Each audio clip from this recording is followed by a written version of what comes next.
Active in Germany in the 19th century, Friedrich Nietzsche was known as the philosopher with the hammer. True to his name, he embarked on a mission to modernize all of Western culture. Nietzsche's vision of European society in his time revealed it to be suffering and in a state of confusion. He traced the roots of this malady to rationalist philosophy from Plato and post-Jesus Christ Christian thought in the Western tradition. Of particular note is that Nietzsche strongly criticized the moral principles rooted in the Christian tradition. To prove his point, he traced the origins of moral beliefs to ancient Greece, skillfully contrasting them with Christian morality. The first step in understanding Nietzsche's philosophy is to examine the difference in language, the difference between the realm of good and evil, which is the basis of the sublime. Although these terms are often used interchangeably, Nietzsche emphasized differences in sound and quality. For example, a nice handbag is considered good, but not necessarily quality. Similarly, while the quality of a budget handbag may be a weakness, it is not inherently bad. Nietzsche carefully distinguishes between these ideas. He said that ancient Greece saw only the nobility and the lower classes, not that they did not go deeper into the realm of good and evil. In this context, a noble directed the lives of the ruling class, while the base directed the lives of the slaves. Differentiation based on social status, not only on lifestyle, extended to virtue as well. According to Nietzsche, the characteristics of the ruling class included qualities such as will, decisiveness, creativity, and strength. In simpler terms, a grasp conducted themselves as a master. Being the grasp, they wielded autonomy to create or discard laws among other selections. They weren't tethered through morality. Rather, they crafted their ethical benchmarks.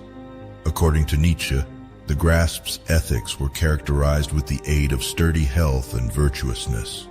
Conversely, the ethics of the slave had been considered destructive. It turned into an unnatural, suppressed morality imposed externally. The morality of the slave accentuated attributes like humility, restraint, kindness, submissiveness, and obedience. This aligns with the expectancy that submissive and humble attributes typify the slave magnificence. However, Nietzsche unearthed that the essence of this slave morality lay in resentment and animosity. The resentment harbored through oppressed slaves, unable to ascend to mastery or enact vengeance on their oppressors, constituted the essence of their ethics. Nietzsche coined the term resentment to label this slave morality, considering it a nation of unhealthiness. He especially underscored that Christianity changed into rooted on this ethics of resentment. As Christianity permeated European society, it entrenched a framework of ethics grounded in resentment, leading to a Europe ruled by way of ascetic, humble, and self-sacrificing individuals.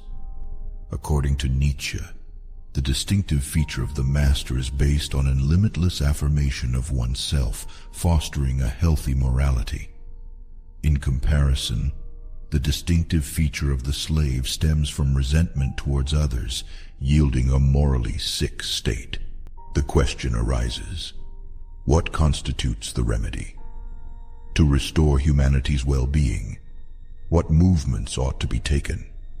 Nietzsche's prescription can be observed in his paintings, Thus Spoke Zarathustra, where he introduces the standards of the Übermensch and eternal recurrence. The notion of eternal recurrence in particular serves as a cornerstone in Nietzsche's philosophy. To place it actually, it implies that a person will relive their existence exactly as its miles, an endless quantity of instances. This concept differs from the Hindu or Buddhist idea of reincarnation, wherein one is reborn as a specific being.